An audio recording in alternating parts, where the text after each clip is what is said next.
हाँ भाई, जो अपना पेपर सॉल्यूशन सीरीज चल रही है उसमें आज का अपना पेपर का नंबर क्या है? 803 है ना। तो कौन से वाले क्वेश्चन देखने वाले? इंग्लिश के क्वेश्चन देखने वाले हैं ना। तो बेटा बहुत अच्छे सवाल है, गौर करना, ठीक है। तो अपने देखते हैं भाई क्वेश्चन नंबर, शुरुआत ही करते हैं ना। तो बच्चा अपना क्वेश्चन कौन सा है? सबसे पहले अपना क्वेश्चन है भाई 76। तो इसमें क्या पूछ रखा है? Select the word which means the same is the group of words given. Same meaning वाला वर्ड बताना है ना। तो यहाँ पर जो भी हमें दे रखा है हमें उसका कैसा मीनिंग बताना है? सेम, है ना। तो एक प्लेस वेयर ज्यूज वर्शिप, बस इससे ज्यादा पढ़ने की जरूरत ही नहीं है। तो जैसे हिंदूज के लिए वर्शिप की जगह कौन सी होती है बेटा? टेम्पल, ठीक है ना। वैसे ज्यूज के लिए क्या रहता है? सिनागोज, ठीक है। और कैथेड्रल क्या होता है? एक बड़ा चर्च। किसी जिले वगैरह का जो सबसे बड़ा चर्च होता है ना बेटा, सबसे मोस्ट इंपोर्टेंट और लार्ज, उसको क्या बोल सकते हैं? कैथेड्रल बोल सकते हैं। डेमागोग लीडर को बोलते हैं, पॉलिटिशियन या कोई लीडर। कोई पॉलिटिशियन या कोई लीडर होता है ना बेटा, उसको क्या बोलते हैं? डेमागोग बोलते हैं, ठीक है। और mosque a place where worship कौन है? मुस्लिम्स। बेटा मुस्लिम्स जहां पूजा प्रार्थना करते हैं वो क्या चीज होता है? मॉस्क होता है। तो अपना आंसर क्या बन जाएगा भाई? सिनागोज, ठीक है। तो क्वेश्चन नंबर 77 देखते हैं भाई। क्वेश्चन नंबर 77 में बच्चा अपने को क्या दे रखा है?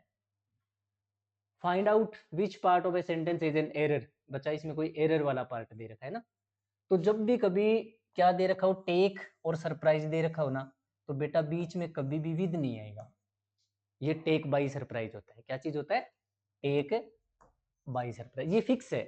और इसकी तरह एक शब्द होता है टेकन अबेक, ठीक है ना बेटा।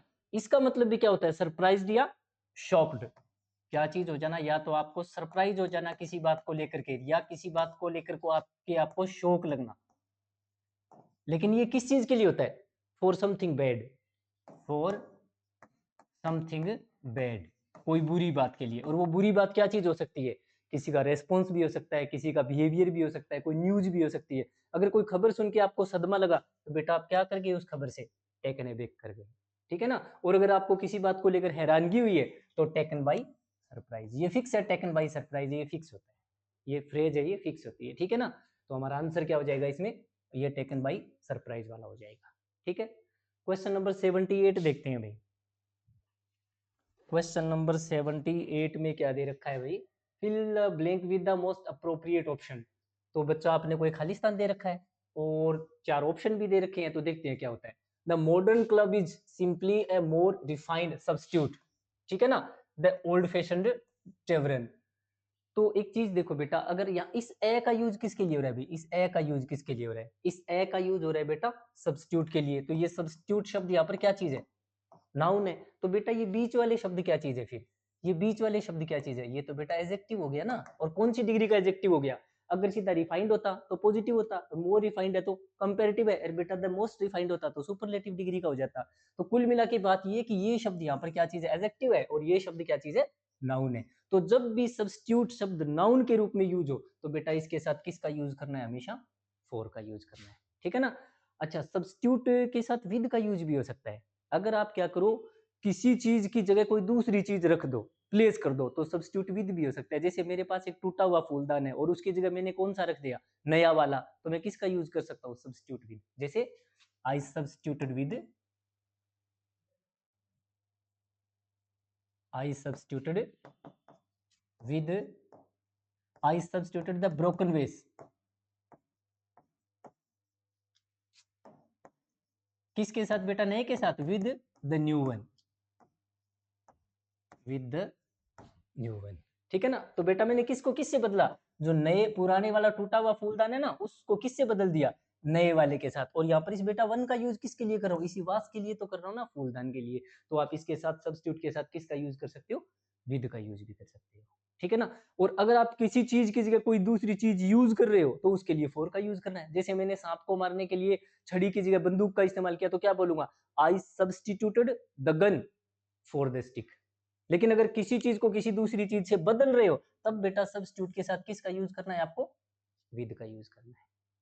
समझ में आ गई बात? और जब जब सब्स्टिट्यूट शब्द नाउन के रूप में हो तो भूल कर भी विद नहीं लगाना, तब हमेशा किसका यूज करना है? फॉर का ही यूज करना है। समझ में आ गई बात? तो अब चलते हैं अपने क्वेश्चन नंबर 79 देखते हैं भाई 79 में क्या लिख रखा है। क्वेश्चन नंबर 79 में बेटा अपने को find the word best expresses the meaning of the given word. जो भी शब्द यहाँ पे दे रखा है हमें इसका मीनिंग बताना है ना। बेस्ट एक्सप्रेसेस है तो बेटा क्या हो जाएगा, सिनोनिम हो जाएगा, है ना। तो इसका सिनोनिम, इसका मतलब क्या होता है भाई, दुख पीड़ा वगैरह की वजह से बॉडी को हम टॉस और टर्न करते हैं ना, छटपटाते हैं, तो उसको बेटा राइड करना बोलते हैं। तो क्या हो जाएगा इसका मतलब, टू रोल या टॉस या टर्न, ठीक है, किस चीज को, बॉडी को, किसकी वजह से, इन पेन, दर्द की वजह से, तो उसको क्या बोलते हैं बेटा, स्क्वर्म करना बोलते हैं। इसको क्या बोल सकते हैं अपने, फिजेट करना भी बोल सकते हैं, इसको अपन बोल सकते हैं फिजेट करना, ठीक है। इसको बेटा अपन रिगल करना भी बोल सकते हैं, रिगल, रिगल, इसको रिगल भी बोल सकते हैं, फिजेट भी कह सकते हैं, और राइड करना तो इसको बोलते हैं, ठीक है ना। एक शब्द बेटा इसे मिलता जुलता और होता है, रीड। इसका मतलब होता है माला। कैसी माला, गले में डालती है वैसी नहीं। जब कोई नेता वगैरह की, किसी की बड़ी हस्ती की डेथ होती है तो उसके परिवार वालों को वो एक सर्किल की तरह, गोले की तरह बना के माला देते हैं ना, उसको रीत बोलते हैं, ठीक है ना। तो ये क्या हो जाएगा, ए सर्किल ऑफ फ्लावर्स, और लीव्स भी हो सकता है बेटा, या इसको लीव्स भी कह सकते हो बेटा। जो सर्किल बनाया हुआ है वो किसका हो सकता है, फूलों का भी हो सकता है और पत्तियों का भी, उसको क्या बोलते हैं, उसको रीत बोलते हैं। और अगर इसमें ई जोड़ दूं तो फिर से इसका मीनिंग चेंज हो जाएगा। अगर इसका इसमें ई और जोड़ दूं फिर रीत बन जाएगा, तब इसका मीनिंग क्या बन जाएगा, रीत का WREATHE, इसका मतलब बन जाएगा सर्किल, एन सर्किल करना किसी चीज को, ठीक है, सराउंड कर लेना किसी चीज को, एनगल्फ कर लेना किसी चीज को, घेर लेना किसी चीज को, ठीक है ना। अगर कोई जलयान है और वो पानी में, धुएं में गिर जाए, आग लग जाए, धुएं में गिर जाए, तो अपन ये लिख सकते हैं, द शिप वॉज एनगल्फ्ड, भी तो कह सकता हूं, क्या बोल सकता हूं उसको, एनगल्फ्ड भी कह सकता हूं, और बेटा मैं चाहूं तो उसको रीद्ड भी कह सकता हूं। इसको मैं क्या बोल सकता हूं, रीद्ड, घिर चुका था, वो घिरा हुआ था, किस में बेटा, धुएं में, तो आगे क्या लगा दूं, इन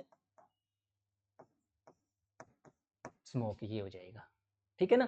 तो देखो, ई ना लगाऊं तो इसका मीनिंग कुछ और है, और ई लगाते ही इसका मीनिंग कुछ और हो जाएगा, ठीक है ना। तो चलते हैं भाई क्वेश्चन नंबर 80 देखते हैं ना। देखो भाई क्वेश्चन नंबर 80 में क्या दे रखा है, choose the word opposite in meaning. बच्चा ये देखो, इसमें अपोजिट दे रखा है ना, तो हमें जो भी कोई शब्द दे रखा है ना, हमें उसका क्या बनाना है, अपोजिट। तो बेटा देखो, लेग्टो है, लेग्टो, इसका मतलब होता है स्मूथ, इसका मतलब होता है स्मूथ, ठीक है ना। और इसके लिए एक शब्द होता है सेकेंटो, इसे कुछ एक शब्द होता है स्मूथ, ठीक है ना। अपीजिंग भी जिसको बोल सकते हैं, इसको अपीजिंग भी बोल सकते हैं, अपीजिंग। सूदिंग भी बोल सकते हैं, इसको क्या बोल सकते हैं अपने, सूदिंग, ठीक है ना। इसको प्लेकेटरी भी बोल सकते हैं, प्लेकेटिंग या प्लेकेटरी, प्लेकेटिंग भी बोल सकते हैं। इन सभी का मतलब क्या होता है, शांत कर देना, ठीक है ना। तो अगर इसका पूछा होता सिनोनिम, तब तो इसका क्या बन जाता, सिनोनिम तो क्या बन जाता इसका, स्मूथ बन जाता, ठीक है ना। और सिनोनिम में है तो साइलेंट भी बन सकता था, क्योंकि साइलेंट भी शांत होता है, स्मूथ भी, ठीक है ना। अनइवन है, ये बन सकता है, लेकिन अनवन की स्पेलिंग भी गलत कर रखी है यहाँ पे। इसका क्या होना चाहिए फिर, इसका स्पेलिंग बने तो अनइवन। इवन का मतलब क्या होता है, शांत। अगर आप क्रिकेट खेलते हो, आप तो लड़की हो, आप तो क्रिकेट खेलते हो, आपको पता है, तो अगर किसी कोई पिच शांत है जिसपे बॉल एक जैसा उछाल ले रही है, तो उसमें बाउंस कैसा है, इवन है। लेकिन कभी बॉल बहुत ज्यादा उछलती है, कभी कम उछलती है, यानी शांत नहीं है, तो उसको क्या बोलते हैं, अनइवन बोलते हैं। तो इसका क्या बन सकता है, अनइवन बन सकता है। लेकिन बच्चा इसकी स्पेलिंग गलत है ये, ठीक है ना। अच्छा, ब्रीफ कैसा होता है, ब्रीफ का मतलब होता है शॉर्ट, ब्रीफ का मतलब क्या होता है, शॉर्ट होता है, ठीक है ना। तो चलो देखते हैं अभी क्वेश्चन नंबर 81 में क्या दे रखा है। देखो 81 क्वेश्चन में क्या है, क्वेश्चन नंबर 81 में क्या दे रखा है, select the correctly spelled word. इसमें तो बेटा ज्यादा दिमाग लगाने की जरूरत ही नहीं है। रिप्लेनिश, रिप्लेनिश का मतलब क्या होता है, लबालब, भरी हुई कोई चीज, पूरी तरह से फिल्ड विद। फुल ऑफ भी कह सकते हैं, इसको अपन क्या कह सकते हैं, फुल ऑफ भी कह सकते हैं, और इसको अपन फिल्ड विद भी कह सकते हैं, फील्ड विद भी कह सकते हैं, ठीक है ना। तो हो जाएगा रिप्लेनिश, और इसकी स्पेलिंग होती है REPLENISH, रिप्लेनिश, ठीक है। क्वेश्चन नंबर 82 देखते हैं अभी क्या है। क्वेश्चन नंबर 82 में बच्चा क्या दे रखा है, select the word which means the same is the group of word given. बेटा जो भी शब्दों का समूह दे रखा है इससे मिलता जुलता अर्थ बताना है। तो एक गीत जिसको यूज किया जा रहा है, जो मदद करेगा एक बच्चे को किस काम में, नींद आने में, तो उसको ललबाई बोलते हैं। क्या बोलते हैं उसको, ललबाई। लोरी जिसको अपन क्या बोलते हैं,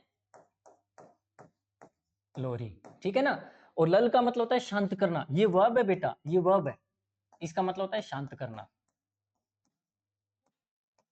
इसका मतलब होता है शांत करना। पियन इसका मतलब होता है किसी की प्रशंसा में बड़ाई के लिए गाया हुआ गीत, ठीक है। इस सॉन्ग संग गाया गया किस लिए, इन प्रेज, इन प्रेज, ठीक है ना, किसी की प्रशंसा में गाया गया गीत। इसको बेटा यूलोजी भी बोल सकते हैं। इसका अगर सिनोनिम बताना हो तो अपन क्या बता सकते हैं, इसका सिनोनिम यूलोजी, किसी की प्रशंसा में गाया गया गीत, ठीक है ना। जिगल, जिगल का मतलब भी बेटा वही होता है, दर्द आदि से छटपटाना, है ना। तो इसके लिए हमने पहले तीन चार, अच्छा इसको एक, इसका एक मीनिंग और भी हो सकता है, टू मूव समथिंग, किसी चीज को मूव करना, move something from side to side, ठीक है ना। जैसे कोई बंदा है कार की चाबी हाथ में लेके उसको इस तरह से साइड साइड घुमा रहा है, तो उसको अपन क्या बोल सकते हैं, जिगल करना। जैसे ही जिगल्ड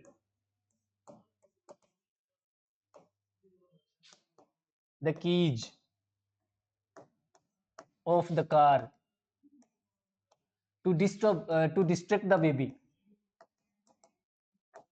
टू डिस्ट्रैक्ट द बेबी। उसने क्या किया भाई, कार की चाबी को बेटा जिगल किया, किसको, चाबियों को, किसकी, कार की, किसके लिए, बच्चे का ध्यान आकर्षित इधर से उधर हटाने के लिए। डिस्ट्रैक्ट करने का मतलब ध्यान हटाना, तो बच्चे का ध्यान हटाने के लिए उसने कार की चाबी को अपने हाथ में जिगल किया, इसे घुमाया इस तरीके से, ठीक है ना। अच्छा इसका मतलब दर्दादी से छटपटाना होता है, वो भी हो सकता है। तो इसकी जगह आप क्या लिख सकते हो, इसकी जगह आप स्कोरम भी लिख सकते हो। इसकी जगह आप इसका सिनोनिम अगर पूछे तो आप स्कोरम भी कह सकते हो और फिजेट भी कह सकते हो, इसका सिनोनिम ये भी हो सकता है, ठीक है ना। तो ये तो हो गया बेटा अपना क्वेश्चन 82। देखते हैं क्वेश्चन नंबर 83 में क्या बोल रखा है। क्वेश्चन नंबर 83 में बेटा क्या बोल रखा है, select the most appropriate option to substitute the underline segment in the given sentence. तो बच्चा कोई ना कोई एक सेगमेंट है उसको अंडरलाइन कर रखा है ना, और हमें उसको रिप्लेस करना है। तो देखते हैं क्या दे रखा है, exercise is benevolent to good health. अच्छा बेनवोलेंट का मतलब होता है बेटा परोपकारी, दूसरों की भलाई करने वाली आदमी होती है वो कौन होते हैं, बेनवोलेंट। और बेटा इसी को क्या बोलते हैं, बेनिफिशिएंट बोलते हैं। अब सुनो, इन दोनों का ही मतलब, इसका और इसका, इन दोनों का ही मतलब क्या होता है, एक आदमी कैसा, बेनेवोलेंट या जनरस, जनरस पर्सन। जनरस और बेनेवोलेंट आदमी बेटा कैसा होता है, परोपकारी आदमी, दूसरों की भलाई करने वाला। तो वैसे आदमी को बेनेवोलेंट भी बोल सकते हैं और बेनिफिशिएंट भी बोल सकते हैं, ठीक है ना। अच्छा अब एक्सरसाइज है वो, और यहाँ पर देखो क्या दे रखा है, स्वास्थ्य के लिए बता रखा है इसको, तो बेटा क्या हो जाएगा, बेनिफिशियल, बेनिफिशियल हो जाएगा।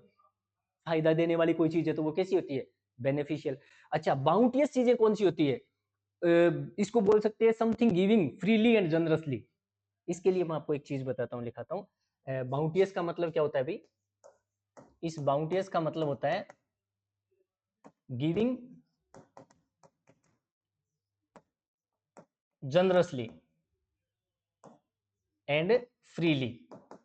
बेटा धरती माता जो हमें चीजें देती है, फसलें देती है, वो कितनी की देती है, अनाप शनाप। तो इसलिए पृथ्वी कैसी है, बाउंटियस है। द अर्थ यील्ड्स क्रॉप्स कैसे, बाउंटियस। बाउंटियस मतलब बहुत ज्यादा। और इसके सिनोनिम बताने हो तो क्या बता सकते हैं भाई अपने, एम्पल बहुत ज्यादा, एब्यूडेंट बहुत ज्यादा, ठीक है। अच्छा प्लेंटीफुल बहुत ज्यादा, प्लेंटीफुल, ठीक है ना। बाउंटीफुल भी कह सकते हैं जिसको अपन क्या बोल सकते हैं, बाउंटीफुल, ठीक है ना, प्रचुर मात्रा में, बहुत ज्यादा मात्रा में, ठीक है ना। तो बेटा इसका आंसर अपने क्या बन जाएगा, फिर इसका बन जाएगा बेनिफिशियल, इसका आंसर बन जाएगा बेनिफिशियल। एक्सरसाइज है वो हमारे स्वास्थ्य के लिए बच्चा कैसी होगी, बेनिफिशियल होती है। तो क्वेश्चन नंबर देखते हैं भाई 84 में क्या दे रखा है। क्वेश्चन नंबर 84 में क्या दे रखा है, correct correct meaning of idiom phrase. यहाँ पर एक हमें एक ईडियम दे रखी है, ठीक है ना, और हमें उसका मीनिंग बताना है। तो giving a piece of mind, piece हमारे दिमाग में क्या चल रही है, कोई बात चल रही है, कोई विचार चल रही है, ठीक है ना। और वो किसी दूसरे बंदे को देना, ठीक है ना। अब जैसे कोई आदमी कोई काम नहीं कर रहा, कुछ शरारत कर रहा है, तो हमने उसको क्या किया, अपने मन में कुछ बातें विचार चल रही है वो सुना दी कि तू ढंग से बैठ जा, ये कर ले वो कर ले, है ना। तो किसी को डांटना, एक तरह से क्या बोल सकते हैं, किसी को डांटना, गुस्से में कुछ बोलना, तो स्पीकिंग एंग्रीली, ठीक है ना। जब आप किसी को गुस्से में कुछ बोलते हो ना, डांटते हो क्योंकि उसने कुछ गड़बड़ करी है, तो उसको बोलते हैं giving a piece of mind. I gave her a piece of mind, मैंने उस लड़की को थोड़ा डांटा, ठीक है। तो देखते हैं क्वेश्चन नंबर 85 में क्या दे रखा है भाई। क्वेश्चन नंबर 85 में क्या दे रखा है, choose the correct passive form of the given sentence. बेटा हमें इसका पैसिव बनाना है ना, ये देखो करेक्ट पैसिव बनाना है। तो बेटा वाक्य शुरू किससे हो रखा है, वर्ब की पहली फॉर्म से, है ना। तो इसमें से कौन सा बन जाएगा, चारों के चारों ही लेट से दे रखे हैं, है ना, और लेट से ही शुरू होना चाहिए। अब करना क्या है, ये लाइट शब्द खुद ही क्या चीज है भाई, वर्ब है ना। तो हमें करना क्या पड़ेगा, लेट तो हो ही गया, और इस लाइट के बाद वाला इसको पहले ले आएंगे। तो इसने सभी में देखो क्या कर रखा है, लैंप ऑफ नॉलेज को पहले ला रखा है, लैंप ऑफ नॉलेज को इसने क्या ला रखा है, पहले ला रखा है सभी में, ठीक है ना। और बेटा लेट के बाद यूज किसका होता है, बी का, और मेन वर्ब की थर्ड फॉर्म का। तो बेटा इसमें तो देखो बी लगा ही नहीं रखा लेट के बाद, तो ये तो गलत हो गया, है ना। और यहाँ पर भी देखो बेटा लेट के बाद में बी तो लगा ही नहीं रखा, तो गलत हो गया। तो नेचुरल सी बात है, लेट के बाद में बी दे रखा है, या तो ये ऑप्शन बनेगा अपना, और लेट के बाद ये बी दे रखा है, या फिर ये बनेगा। तो बच्चा इसने आईएनजी लगा रखा है, तो पेसिव में तो आईएनजी आता ही नहीं है, पेसिव में तो बीइंग होना चाहिए, आईएनजी का तो यूज ही नहीं होता। तो हमारा आंसर क्या बन जाएगा, ये वाला हमारा आंसर हो जाएगा। बेटा आपके दिमाग में ये आ रहा है कि ये क्या चीज है, बेटा ये लाइट की सेकंड और थर्ड फॉर्म होती है। तो लाइट शब्द है ना, LIGHT लाइट, बेटा इसकी सेकंड और थर्ड फॉर्म क्या हो सकती है, लाइटेड भी तो हो सकती है, इसकी सेकंड और थर्ड फॉर्म लाइटेड भी तो हो सकती है। और बेटा चाहो तो क्या बना दो इसको, LIT लीट भी बोल सकती हो इसको, ये भी हो सकती है सेकंड और थर्ड फॉर्म, ठीक है ना। तो बच्चा यहाँ पर ये वाला शब्द किसका काम कर रहा है, मेन वर्ब की थर्ड फॉर्म का काम कर रहा है। समझ में आ गई बात। तो ये हमारा बी आंसर हो जाएगा फिर, ठीक है। चलो देखते हैं क्वेश्चन नंबर 86 में क्या दिया है भाई। क्वेश्चन नंबर 86 में क्या दे रखा है भाई, इनएब्रिएटेड, नशे में होना, to be heavily drunk, to be heavily drunk, ठीक है ना बेटा, बहुत ज्यादा पी रखी हो, तो क्या हो जाएगा, ये देखो बेटा ड्रंक दे रखा, ठीक है ना। रेस्टलेस कैसा होता है भाई, बेचैन, रेस्ट है तो किस कंडीशन में आदमी, आराम की मुद्रा में, और रेस्टलेस है तो बेचैन होना, ठीक है। जुबिलेंट, हैप्पी, खुश, ठीक है ना। एक्साल्टेड, इलेटेड, बेटा इन सभी का मतलब क्या होता है, खुश, एकदम मस्त, ठीक है ना। अनकोल्ड फॉर, मांगा हुआ या बिना मांगा हुआ, बिना मांगा हुआ, कोल्ड फॉर है तो मांगा हुआ, अनकोल्ड फॉर है तो बिना मांगा हुआ, यानी अवांछित, जिसकी हमें जरूरत ही नहीं है। अगर कोई आदमी आपको ज्ञान देने लग जाए या सलाह देने लग जाए या हस्तक्षेप करने लग जाए, लेकिन मांगने पर या बिना मांगे, बिना मांगे, तो उसको बोलते हैं अनकॉल्ड फॉर। इसके लिए अपन बोल सकते हैं अननेसेसरी, जिसकी जरूरत ही नहीं थी, अननेसेसरी, ठीक है ना। अनवारंटेड, अनवारंटेड, अनडिजायर्ड, जिसकी जरूरी इच्छा ही नहीं थी, अनडिजायर्ड, ठीक है, अनडिजायर्ड। ग्रेट्यूटस, ग्रेट्यूटस, है ना बेटा, इन सभी का मतलब होता है बिना मांगा हुआ। और किस किस के लिए यूज कर सकते हैं उदाहरण, अगर आप कोई काम कर रहे हो और मैं उसमें इंटरफेरेंस करूं, लेकिन वो कैसा, अनकॉल्ड फॉर इंटरफेरेंस है, तो उसकी जरूरत थी या नहीं थी। और अगर आपको मैं कोई सलाह देने लग जाऊं जिसकी जरूरत ही नहीं है, तो वो सलाह कैसी है, अनकॉल्ड फॉर एडवाइस, ठीक है ना। तो इन सभी का मतलब है बिना मांगी या जिसकी कोई जरूरत नहीं होती। उसको अनरीजनेबल भी हो सकता है, इसको अनरीजनेबल भी बोल सकते हैं, यानी जिसका कोई तुक नहीं है, अनरीजनेबल, इसको अपने अनरीजनेबल भी बोल सकते हैं, अनरीजनेबल भी बोल सकते हैं, ठीक है ना। तो भाई इसका आंसर तो अपना ड्रंक हो ही चुका है। चलो देखते हैं क्वेश्चन नंबर 87 में क्या दिया है। क्वेश्चन नंबर 87 में क्या दे रखा है भाई, कॉम्प्रिहेंशन आ गया है ना। बेटा ध्यान देना इस पे, जितना मैं दिमाग लगाऊंगा मेरे से 10% आपको ज्यादा दिमाग लगाना पड़ेगा, तब समझ में आएगी बात। तो हम्पी कोई जगह is a UNESCO world heritage site, ये कोई वर्ल्ड हेरिटेज साइट है, और बेटा जिसका नाम क्या है, हम्पी, और इसको वर्ल्ड हेरिटेज साइट किसने घोषित कर रखा है, यूनेस्को ने, इन इंडिया, जो कि लोकेटेड है कहां पर, नियर हॉस्पेट टाउन, हॉस्पेट कस्बे के आसपास। और ये हॉस्पेट कस्बा कहां पर है, कर्नाटका स्टेट में, और कर्नाटका स्टेट कहां पर है, इंडिया में, ठीक है। तो बात हो रही है हम्पी नाम की जगह जो कि कर्नाटका में है, इंडिया के कर्नाटका स्टेट में, उसके बारे में बात हो रही है। अब पहला ही देखो आ चुका है अपना ऑप्शन। तो पहले ऑप्शन में क्या है, असाइड भी है, अमंग भी है, अवे भी है और अलोंग भी है। तो ये चारों ही शब्द क्या चीज है, प्रीपोजिशन है। तो बेटा प्रीपोजिशन के बाद वाला तो सब्जेक्ट हो नहीं सकता, है ना। तो सब्जेक्ट कौन है अपने देखते हैं। तो द अट्रैक्शंस ऑफ हम्पी, इसके बाद में यहाँ पर कोई वर्ब देखो, ब्यूटीफुल, रॉयल टेम्पल्स। अब यहां से अपना सब्जेक्ट शुरू हो चुका है, गौर करना बेटा।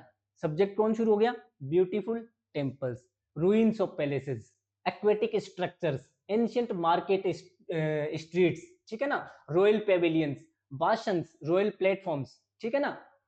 तो और ट्रेजरी बिल्डिंग्स। बेटा ये एक चीज है कि एक से ज्यादा, बहुत सारी चीजें हैं।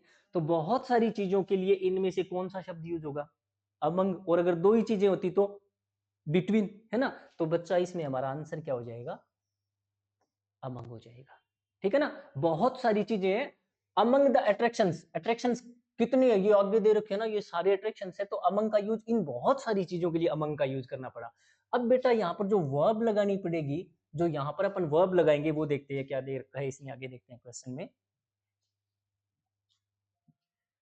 आगे क्वेश्चन में इज भी दे रखा है, वोज भी दे रखा है। बेटा ये दोनों ही नहीं हो सकते, इज और वोज दोनों ही नहीं हो सकते, क्योंकि अपने को जो चीजें दे रखी है वो दो या दो से ज्यादा, दो से ज्यादा है। तो बच्चा या तो वर होगा और या आर होगा। अब मुझे बताओ ये कोई पास्ट की घटना का वर्णन किया जा रहा है या फिर एक जो रियल कंडीशन है, जो स्टेटस है वो बताया जा रहा है, रियल स्टेटस बताया जा रहा है। ये तो आज भी मौजूद है वहां पर ये चीजें, तो है ना। तो और ये देखो यहाँ पर इज भी दे रखा है, तो हमारा कौन से टेंस में चल रहा है प्रोग्राम, पास्ट में, प्रेजेंट में चल रहा है। तो बेटा हम इसको प्रेजेंट में ही लेके चलेंगे, तो यहाँ पर क्या लगा देंगे, आर लगा देंगे, यहाँ पर आ जाएगा आर। अब बेटा ये बता सकते हो आर का यूज किसके लिए हो रहा है, इन टेम्पल्स वगैरह के लिए। Temples, palaces, structure, market, streets, pavilions, भाषन्स और प्लेटफॉर्म्स और बिल्डिंग्स आर ब्यूटीफुल। ये सारी ब्यूटीफुल चीजें हैं। और जो किन में शामिल है, among the attractions of Hampi, ये किन में शामिल है, जो हम्पी के इतने सारे अट्रैक्शंस है उनमें ये चीजें शामिल है। पल्ले पड़ी ये बात। चलो अपने चलते हैं नेक्स्ट वाले पे भाई, इसमें देखते हैं नंबर 3 में क्या दे रखा है। तो यहां पर दे रखा है इसमें beautiful temples, ruins of palaces. बेटा रूइंस का मतलब क्या चीज होती है, खंडर, अवशेष, किस चीज के, महलों के, पैलेस महलों के। अच्छा, और स्ट्रक्चर्स है, तो बेटा फिर ये स्ट्रक्चर्स भी कैसे होंगे, जब वर्ल्ड हेरिटेज की चीज है तो वो नई है या प्राचीन है। तो प्राचीन चीजों के देखो क्या चीज है, इसमें ऑप्शन में क्या क्या शब्द दे रखे हैं, देखते हैं भाई। प्राचीन चीजों के क्या दे रखे हैं, रिफंड दे रखा है, रेवेन्यू दे रखा है, रिटर्न्स दे रखा है और रिमेन्स दे रखा है। रिमेन का मतलब क्या होता है, अवशेष। तो रिमेन्स का मतलब ही क्या होता है बेटा, अवशेष। और इसके लिए एक शब्द अपने यूज कर सकते हैं, जिब्रिस, रबल, ठीक है, रैलिक्स, रैलिक्स, ठीक है ना। बेटा ये सारे के सारे अवशेष होते हैं। तो देखो जब यहाँ पर रूइंस दे रखा है, अवशेष दे रखा है, तो बेटा ये भी तो फिर अवशेष ही है ना। ये किनके, महलों के अवशेष है। तो ये किसके है, जो कोई एक्वेटिक स्ट्रक्चर्स है, पानी वाले स्ट्रक्चर्स है, बनी हुई चीजें, उनके अवशेष है। समझ में आ गई बात। तो यहाँ पर हमारा आंसर क्या हो जाएगा, रिमेन्स। बच्चा रिफंड क्या होता है, मनी, कौन सा, that is paid back to somebody. कोई बंदे को पैसा वापस लौटा देते हैं उसको रिफंड करना बोलते हैं। रेवेन्यू क्या होता है, वो मनी या income received by any government और कंपनी। कोई भी कंपनी या कोई सरकार को जो पैसा मिल रहा है वो क्या चीज है, उसका रेवेन्यू है, ठीक है ना।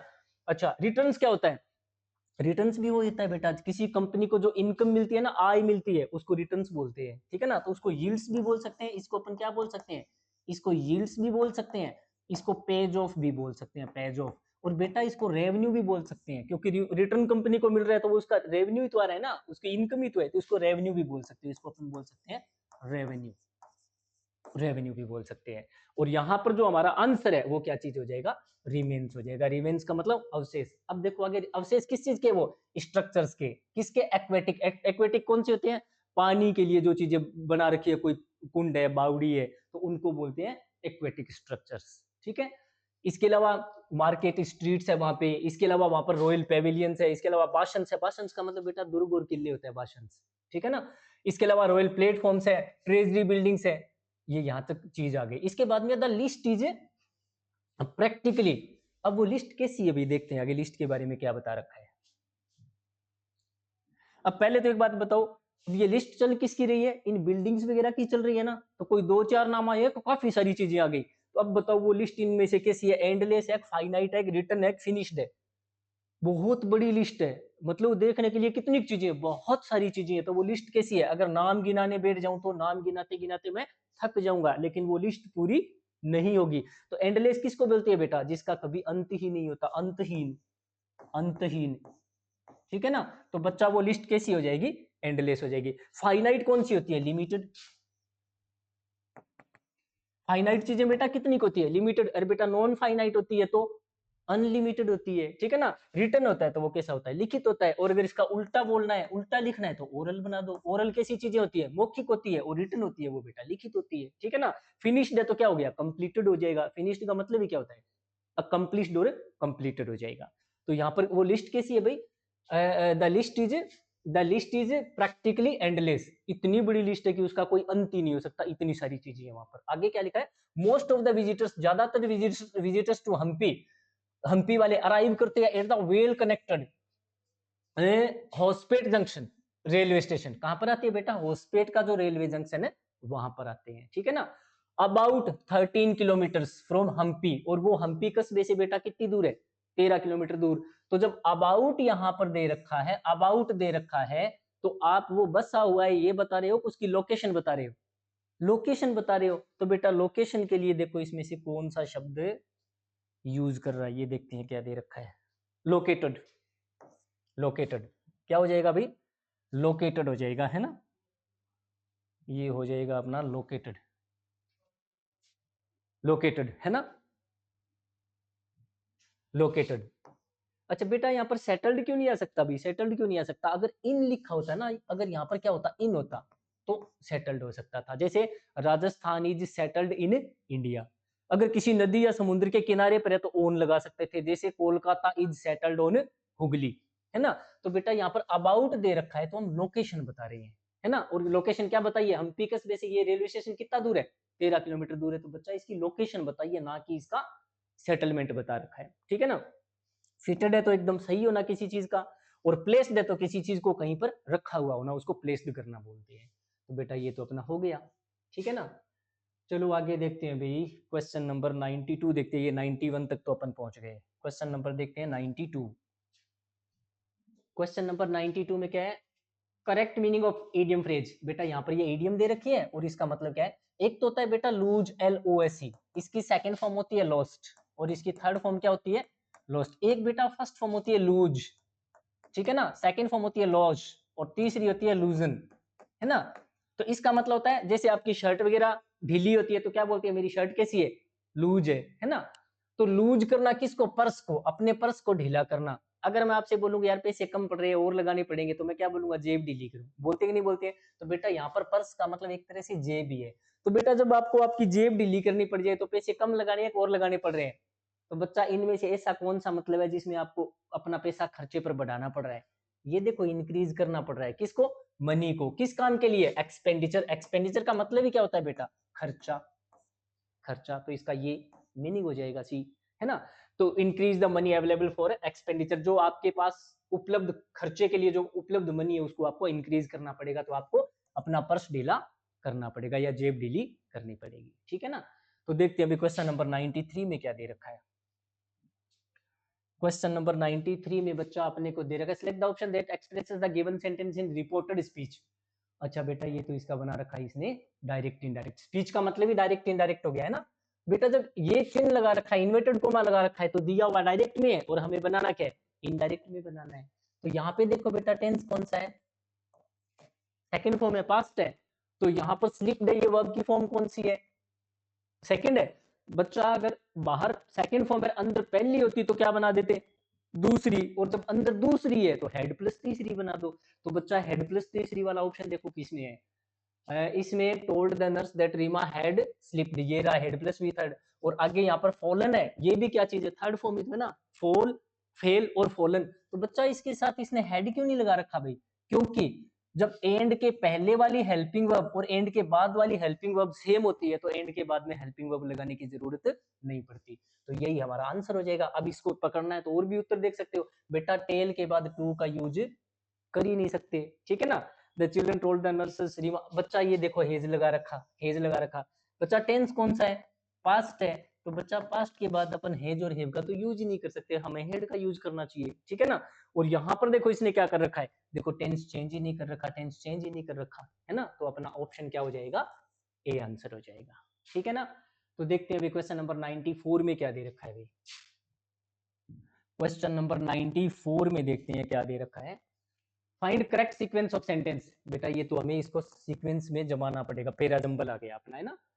तो own A holiday they went walking, अब यहाँ पर ओन दे रखा है, दे का यूज किसके लिए हो रखा है, फिर यहाँ पर देखो ये दे रखा है, फिर यहाँ पर दे रखा है, और यहाँ पर विजय और राजू दे रखा है। बच्चा पहले प्रॉपर नाउन वाला नाम लिखे या प्रोनाउन वाला, नाउन वाला पहले, तो डी हमारा सबसे पहला हो जाएगा, ठीक है ना। अब डी वाले ऑप्शन कितने, ये रहा और ये रहा, ये बी है ये सी है, बच्चा इन दो को मैं हटा ही देता हूँ, सबसे पहले हटा देता हूँ।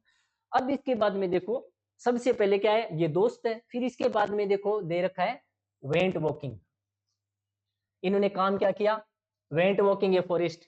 इसके बाद में क्या किया इन्होंने, सा ए बेयर, एक भालू को देखा, फिर क्या हुआ, बीकेम फ्राइटनेड, वो डर गए, ठीक है ना।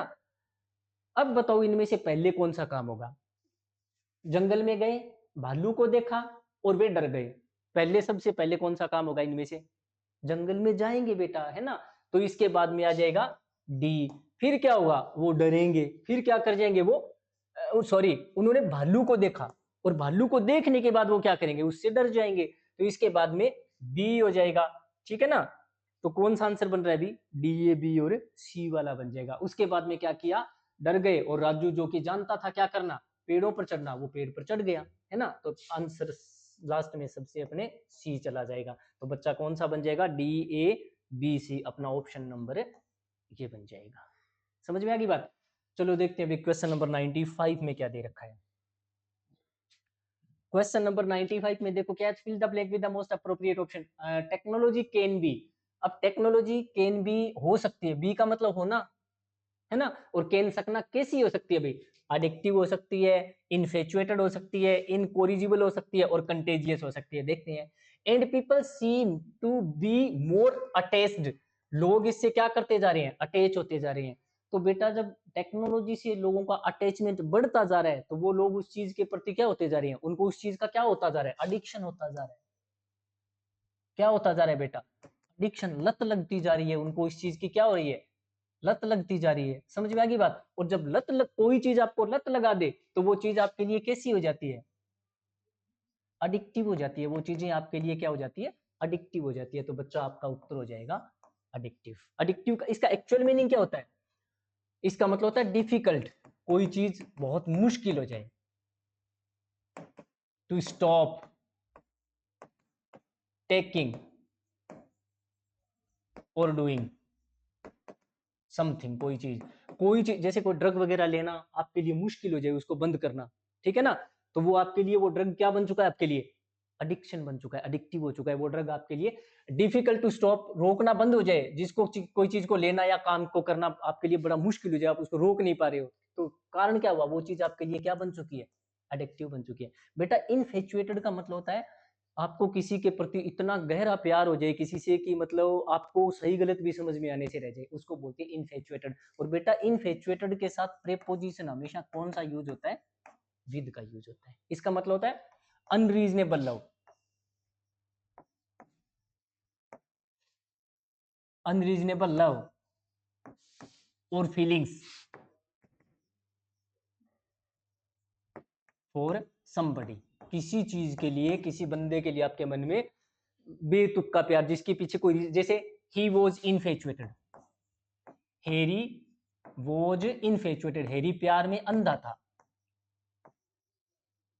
इनफेचुएटेड विद सारा,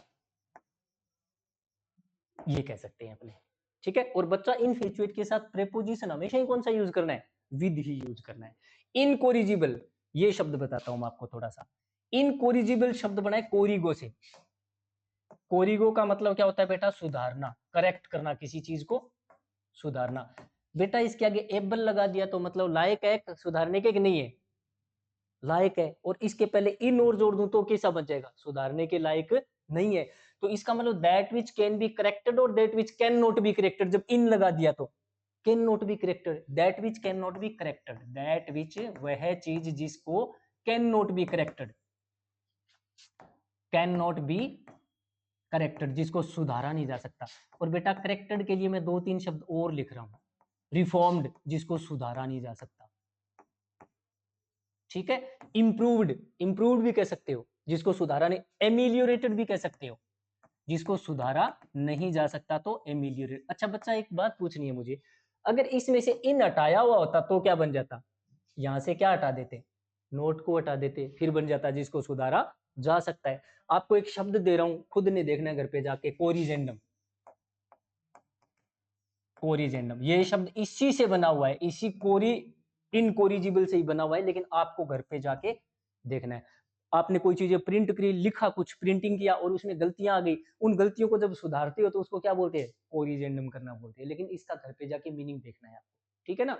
अच्छा कंटेजियस, कोई दो स्टेट है, कोई दो जगह आपस में एक दूसरे से टच करती हुई है, तो बेटा वो कैसी होती है, contagious, next to each other, वो चीजें आपस में, वो जगहें कैसी आपस में, जिनको आप टचिंग भी बोल सकते हो, एक दूसरे को छूती हुई भी बोल सकते हो, और यहाँ पर नेक्स्ट टू ईच अदर भी कह सकते हो, नेक्स्ट टू ईच अदर। एक बार एक पेपर में आया था तो मैंने उसमें राजस्थान और हरियाणा का एग्जांपल देके लिखा था, Haryana is contagious to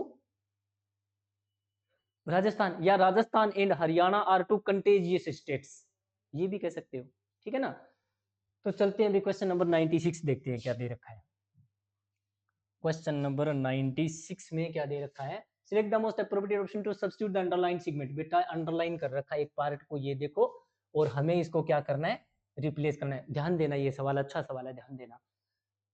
believe they रखा है और ये इसकी वर्ब दे रखी है। बिलीव करने वाले कौन है बेटा, बायोलॉजिस्ट, ठीक है ना। अब दैट आ गया अपना, बात को समझ रहे हो। कंजंक्शन के तुरंत बाद हमें क्या चाहिए, सब्जेक्ट चाहिए। सब्जेक्ट होगा वो या कोई नाउन होगी या कोई प्रोनाउन होगा, तो बेटा वो नाउन या प्रोनाउन कौन है, ह्यूमन एक्टिविटी। ये ह्यूमन एक्टिविटी क्या चीज है, नाउन है। और बच्चा इसके साथ जो इंक्रीज शब्द लगा रखा है, ये किसका काम कर रखा है, एडजेक्टिव का काम कर रहा है। तो कौन सी ह्यूमन एक्टिविटीज घटी हुई है, जो बढ़ रही है, इंक्रीज कर रही है, तो बढ़ रही है उन बढ़ी हुई मानवीय गतिविधियों का मीन्स। अब जो ये वाले शब्द आए हैं ना, ये वाले शब्द, इनके लिए ये वर्ब आ गई, इसके लिए ये वर्ब आ गई, मीन्स। बच्चा इस वर्ब में मैंने एस क्यों लगा रखा है, क्योंकि ह्यूमन एक्टिविटी एक वचन है, बहुवचन, और एक्टिविटीज होता तो बहुवचन हो जाता। तो बच्चा जब ये सिंगुलर है तो आगे इसकी वर्ब भी क्या चीज है, सिंगुलर हो जाएगी। तो यहां तक ह्यूमन एक्टिविटी में कोई गड़बड़ है क्या, नहीं है। मीन्स में कोई गड़बड़ है क्या, नहीं है। अब इसने दे रखा है एन, दे रखा है आगे, तो जब बेटा ए एन दिया गया तो साथ में कोई ना कोई नाउन चाहिए कि नहीं चाहिए, लेकिन वो नाउन होनी कैसी चाहिए, ए और एन है तो सिंगुलर होनी चाहिए। तो वो नाउन क्या है, रेट ऑफ चेंज। और अब यहाँ पर रेट्स ऑफ चेंज है कि रेट ऑफ चेंज है। अगर मैं ए लिखूं तो आगे ए बुक ऑफ इंग्लिश होना चाहिए बेटा, या बुक्स ऑफ इंग्लिश होना चाहिए, बुक ही होना चाहिए ना बेटा। ए के बाद में बुक्स थोड़े ना लगा सकता हूं मैं, बुक लिखना पड़ेगा। तो इस एन के लिए मुझे क्या लगाना पड़ा यहाँ पर, रेट ऑफ चेंज। अब रेट ऑफ चेंज है, इसके पहले जो ये शब्द दे रखा है, ये वाला जो शब्द दे रखा है, ये किसका काम कर रहा है, ये यहाँ पर एडजेक्टिव का काम कर रहा है ना। तो वो रेट ऑफ चेंज है, वो कैसी है बेटा, एक्सीलरेट कर रही है। एक्सीलरेट करने का, जब आप गाड़ी के एक्सीलरेटर पर पैर रख देते हो तो गाड़ी की स्पीड बढ़ जाती है, घट जाती है। तो एक्सीलरेट का मतलब बढ़ जाता है, तो वो बढ़ जाती है, क्या बढ़ जाती है, हैबिटेट, रहने की जगह की। और वो रहने की जगह किन की है, सभी क्रिएचर्स, कहाँ के, दुनिया के। तो बेटा इसमें कहीं कोई गड़बड़ नहीं है।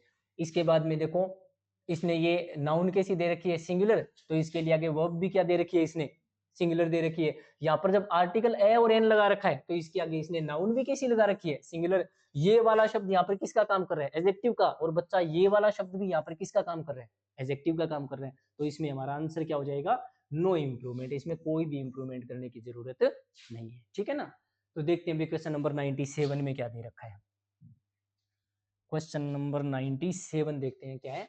टेंडर, टेंडर का मतलब होता है बेटा नाजुक, डेलिकेट, डेलिकेट, नाजुक,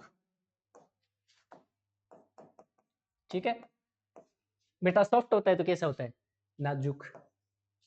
वोम होता है तो कैसा होता है, नाजुक, है ना। अगर कोई आदमी बहुत ही वोम पर्सन है तो कैसा आदमी है, गुस्से से भरा हुआ या प्रेम से भरा हुआ, प्रेम से भरा हुआ। और अगर कोई आदमी मतलब आपके साथ हॉट वर्ड्स का यूज करता है तो गाली गलौज कर रहा है, और वॉर्म वर्ड्स का यूज करता है तो अच्छे शब्दों का यूज कर रहा है, तो वॉर्म है वो भी अच्छा शब्द है, ठीक है ना। जेंटल है तो भी कैसा है, सॉफ्ट ही हो गया ना। तो इसका मतलब ये और ये चारों के चारों क्या है आपस में, सिनोनिम है। और बेटा इसका उल्टा क्या हो जाएगा, रफ। रफ का अगर और कोई शब्द बताना है तो क्या हो सकता है, टफ, ठीक है ना। रग्ड भी कह सकते हो जिसको, रग्ड। बच्चा जब आप जींस खरीदते हो और रग्ड लेके आते हो तो वो एकदम स्मूथ चिकनी होती है या कटी फटी होती है, इसलिए उसको रग्ड बोलते हैं। तो रग्ड का मतलब होता है कटा फटा खुरदरा, और रफ का मतलब भी खुरदरा, और टफ का मतलब भी खुरदरा। अगर किसी बंदे की पर्सनैलिटी टफ पर्सनैलिटी है तो सिंपल चिकना आदमी होगा, या मतलब बहुत ही सॉफ्ट आदमी होगा, या बहुत ही हार्ड आदमी होगा, हार्ड आदमी होगा। तो बेटा इसका उल्टा रफ हो जाएगा, ठीक है। और इसने पूछा भी क्या है, ये देखो अपोजिट, इसने अपोजिट पूछ रखा है, ठीक है। चलो भाई क्वेश्चन नंबर 98 देखते हैं। 98 में क्या दे रखा है, select the correctly spelled word. Maintenance में बेटा सबसे पहले तो मेन देख लो, MAIN मेन।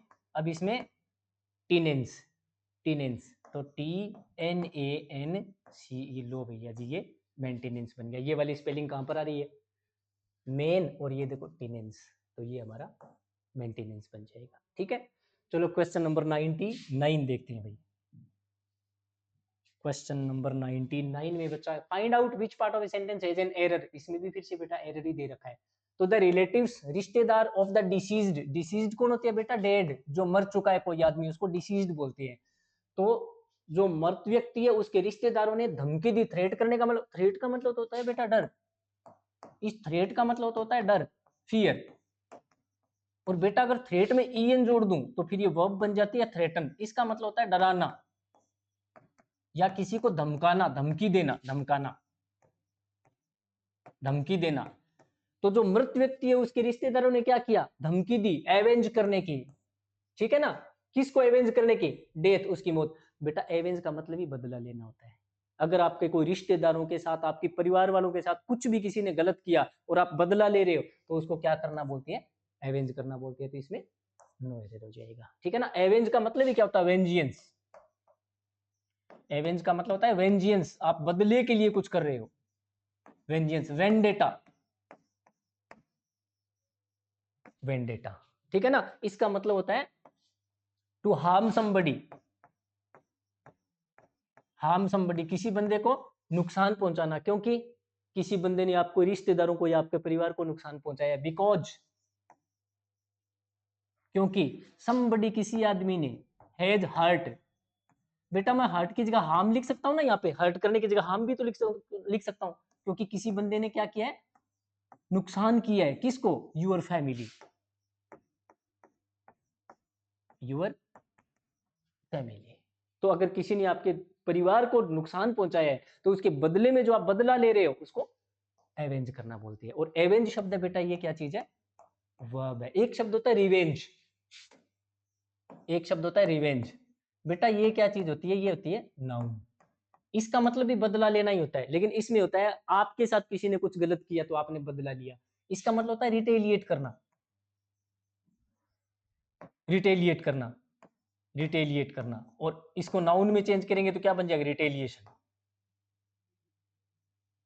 रिटेलिएशन। जैसे किसी ने आपको बेवकूफ बनाया और अब आप उसको बदला लेना चाहते हो तो ये कह सकते हो, he be fooled me, he be fooled me, उसने मुझे बेवकूफ बनाया, सो आई वांट, इसलिए मैं चाहता हूं, टू गेट माई रिवेंज, इसलिए अब मैं मेरा बदला लेना चाहता हूं। एक फिक्स फ्रेज दे रहा हूं रिवेंज के, take revenge on somebody, take revenge on, और आगे बेटा हर हाल में समबडी ही लिखा होगा, जैसे एनिमी हो गया, दुश्मन हो गया, ऐसे कुछ ना कुछ लिखा होगा। तो ये फिक्स फ्रेज है बेटा, टेक रिवेंज ऑन समबडी, किसी से बदला लेना, ठीक है ना। तो क्वेश्चन नंबर अपना कौन सा रह गया, 100 रह गया भाई, एक लास्ट वाला। क्वेश्चन नंबर 100 में बेटा क्या दे रखा है, find correct sequence of the sentence, है ना। हमें इसका सीक्वेंस बनाना है ABCD का। तो इसमें शी दे रखा है, यहाँ पर शी दे रखा है, यहाँ पर रूही दे रखा है, और यहाँ पर ही दे रखा है। बच्चा सबसे पहले कौन सा, प्रोनाउन वाला उठाऊं या नाम वाला, नाउन वाला, नाउन वाला। तो बेटा नाउन पहले आती है और प्रोनाउन बाद में आता है। तो बच्चा जिसमें रूही लिखा है ना, शी, ये हमारा पहला सेंटेंस हो जाएगा। अब इसी रूही के लिए देखो यहाँ पर शी दे रखा है और यहाँ पर फिर से शी दे रखा है, तो यहाँ पर पहले ये देखो इसने काम क्या किया, देखा, और यहाँ पर भी इसने क्या किया है, नोटिस करने का मतलब भी क्या होता है, देखा। लेकिन बेटा एक के पहले ऑल्सो है, एक के पहले ऑल्सो नहीं है, तो ऑल्सो वाला काम पहले हुआ या बिना ऑल्सो वाला काम पहले हुआ, ऑल्सो वाला काम तो बाद में हुआ और बिना ऑल्सो वाला काम है वो पहले हुआ। तो इसने देखा, किसको देखा, एक बच्चे को, तो बच्चे को पहले देखा या उसने नोटिस पहले किया, देखा पहले और नोटिस बाद में, क्या, क्योंकि हमें पता है ऑल्सो वाला सेंटेंस होता है वो बाद में आता है, तो इसका मतलब ए वाला वाक्य पहले जाएगा और बी वाला वाक्य बाद में जाएगा। ए वाला वाक्य पहले होगा और बी वाला वाक्य बाद में। अब सबसे पहले तो देखो इसमें सी वाले कितने है बेटा, ये नहीं हो सकता और ये नहीं हो सकता, सी वाला बेटा ये भी है और ये भी है। अब ए के बाद में बी, यहाँ पर तो बी के बाद में ए है, तो बेटा ये तो होगा नहीं, तो ए के बाद में बी वाला तो यही है ना, यही हमारा आंसर हो जाएगा। अब इसमें एक तरीका और भी है, यहां पर दे रखा है ही, तो ही का मतलब कोई ना कोई, रूही के अलावा एक बंदा कोई ना कोई और जरूर है बेटा, रूही है वो तो लड़की है, तो इसके लिए तो किसका यूज हो रहा है, शी का, तो बेटा फिर कोई ना कोई ही का यूज हुआ है, तो फिर वो बताओ किसके लिए हुआ हो सकता है, इस चाइल्ड के लिए, देखो चाइल्ड के लिए, तो बच्चा चाइल्ड वाला वाक्य पहले आएगा या ही वाला वाक्य पहले आएगा, नाउन पहले आएगी और प्रोनाउन वाला वाक्य बाद में आएगा, तो इसका मतलब ए से डी बाद में जाएगा, ए पहले आएगा और डी बाद में जाएगा। तो बच्चा देखो ए के बाद में डी भी दे रखा है इसमें, ये रहा ए के बाद में डी भी दे रखा है, तो यही हमारा आंसर हो जाएगा, है ना। तो ये सी ए डी भी हमारा आंसर हो जाएगा। तो ये आज का अपना सॉल्यूशन था, अगले पेपर के साथ फिर मिलते हैं, ठीक है।